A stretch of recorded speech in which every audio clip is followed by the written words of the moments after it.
बिस्मिल्लाहिर्रहमानिर्रहीम। हमारा next topic है mass of earth. Law of gravitation को इस्तेमाल करते हुए हमने ये जानना है कि हमारी अर्थ जो है वो कितना भारी है। तो यहाँ पर हम सपोज करते हैं कि एक बॉडी है जिसके मास को हमने स्मॉल m के साथ रिप्रेजेंट किया हुआ है, उसको अर्थ की सरफेस के ऊपर प्लेस किया हुआ है। और यहाँ पर आप देख सकते हैं कि इस मास या इस बॉडी का जो मास है वो डाउनवर्ड एक्ट कर रहा है due to the force of gravity की वजह से। यहाँ पर हम डाटा यूज़ कर लेते हैं जो कैलकुलेशन के लिए हमें इस्तेमाल करता है। इसमें सबसे पहली चीज़ है मास ऑफ अर्थ, इसको कैपिटल M और साथ स्मॉल e के साथ रिप्रेजेंट करेंगे। रेडियस ऑफ अर्थ है, इसको कैपिटल R के साथ। और यहाँ पर फोर्स ऑफ ग्रेविटी का भी बहुत अमल दखल है, इस वजह से हम फोर्स ऑफ ग्रेविटी को भी इस्तेमाल करेंगे और इसका सिंबल हम यूज़ करते हैं कैपिटल F के साथ। तो सबसे पहले हम लॉ ऑफ ग्रेविटेशन को लिखते हैं। लॉ ऑफ ग्रेविटेशन हमने प्रूव किया हुआ है कि F is equal to capital G m1 m2 over d square आ जाएगा। अब यहाँ पर m1 और m2 जो है ये हमारे पास फर्जी मासेस हैं। अब क्योंकि हम मास ऑफ अर्थ फाइंड कर रहे हैं, यहाँ पर m1 की जगह पर हम लिखेंगे स्मॉल m जो कि रिप्रेजेंट कर रहा है मास ऑफ बॉडी को। क्योंकि बॉडी का मास कम होता है इस वजह से हमने उसको स्मॉल m के साथ रिप्रेजेंट किया।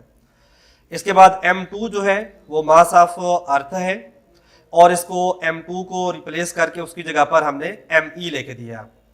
और d क्योंकि ये रेडियस ऑफ अर्थ को शो कर रहा है तो d को भी आपने रिप्लेस करके उसकी जगह पर r स्क्वायर लिख लेना है। नेक्स्ट मूव करते हैं। यहाँ पर फोर्स जो है फोर्स ऑफ ग्रेविटी है और हमें पता है कि F जो होता है वो W के बराबर और W जो होता है mg के बराबर। अब अगर यहाँ से अगर हम W को हटा लें तो F की कीमत हमारे पास आ जाएगी mg के बराबर। अब इसी लॉ ऑफ ग्रेविटेशन में जहाँ पर आपने F लिखा हुआ है F को हटा देंगे, उसकी जगह पर स्मॉल m और स्मॉल g लिख देंगे। यहाँ तक करने के बाद आपने यहाँ पर स्मॉल m और दूसरी साइड पर स्मॉल m को ख़त्म कर देना है। बाकी हमारे पास बच जाएगा small g is equal to G M E over R square आ जाएगा। क्योंकि हमने यहाँ से एम ई की कीमत को फाइंड करना है तो इक्वेशंस के लॉ को इस्तेमाल करते हुए आपने एम ई को अलग करना है। यहाँ सबसे पहले आर स्क्वायर जो है वो डिवाइड हो रहा है, इक्वेशन की दूसरी साइड पर शिफ्ट करोगे तो ये मल्टीप्लाई हो जाएगा, बन जाएगा जी आर का स्क्वायर। और इस राइट साइड पर हमारे पास दो चीज़ें बच जाएंगी, एक कैपिटल जी और कैपिटल एम ई बच जाएगा। इसके बाद आपने नेक्स्ट क्या करना है कि कैपिटल जी एम ई के साथ मल्टीप्लाई हो रहा है, दूसरी साइड पर शिफ्ट करोगे तो ये डिवाइड हो जाएगा। ये बन जाएगी इक्वेशन हमारे पास M E is equal to G R का स्क्वायर ओवर कैपिटल जी आ जाएगा। मैं इसको तरतीब लगा देता हूं तो ये बन जाएगा M E is equal to G R का स्क्वायर ओवर कैपिटल जी। यहाँ तक करने के बाद अब हमारे पास कुछ कांस्टेंट वैल्यूज़ हैं, आपने इस फार्मूले के अंदर इन कांस्टेंट वैल्यूज़ को पुट करना है। तो सबसे पहली चीज़ हम लिखते हैं स्मॉल जी। ये सारी वैल्यूज़ आपको जुबानी आनी चाहिए। इसमें सबसे पहली चीज़ है वो है स्मॉल जी 10 मीटर पर सेकंड स्क्वायर। उसके बाद कैपिटल जी है ग्रेविटेशनल कांस्टेंट, उसकी वैल्यू होती है 6.673 multiply by 10⁻11 newton metre square kilogram पर स्क्वायर।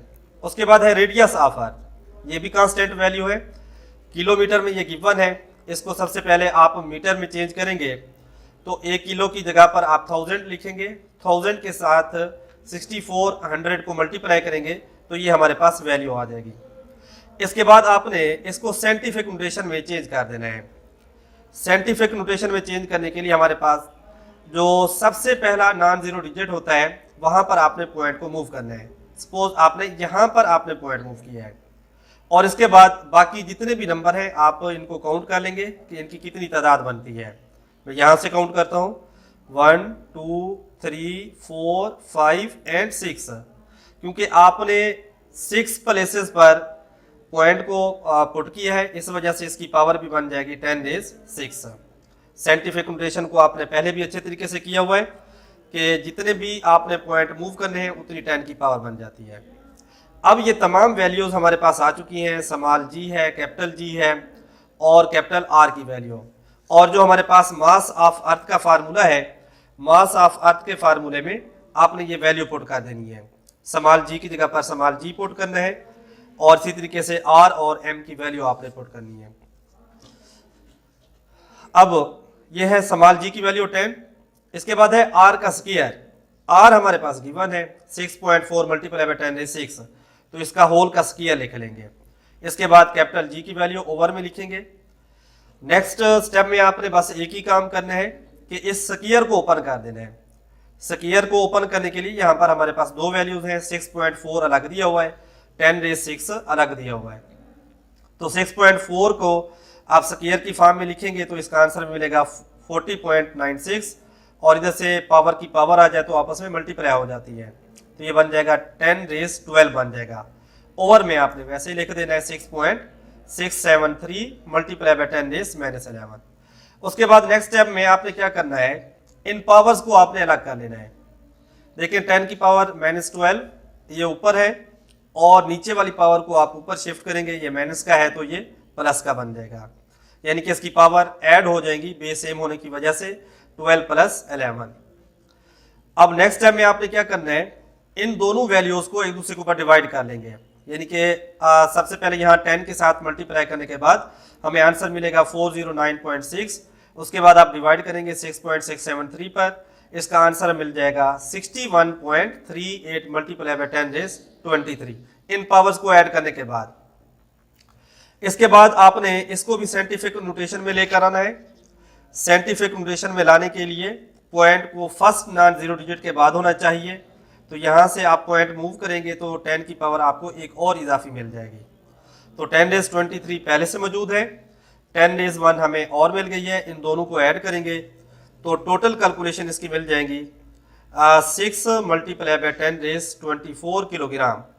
अब देखिए यहाँ पर पॉइंट के बाद 1 3 दिया हुआ है, तो इसको राउंड ऑफ करके आप इसको निगलेक्ट भी कर सकते हैं, लिखने की जरूरत नहीं होती, तो हमारे पास ये कैलकुलेशन आ जाएगी 6 मल्टीप्लाई बाय 10⁻24 किलोग्राम। अगर आप इसको ग्राम में लाना चाहते हैं तो किलो की जगह पर 10⁻3 लिखेंगे, तो ये बन जाएगा 6 मल्टीप्लाई बाय 10⁻27 ग्राम। ग्राम में भी आप इसको कर सकते हैं, किलोग्राम में भी कर सकते हैं।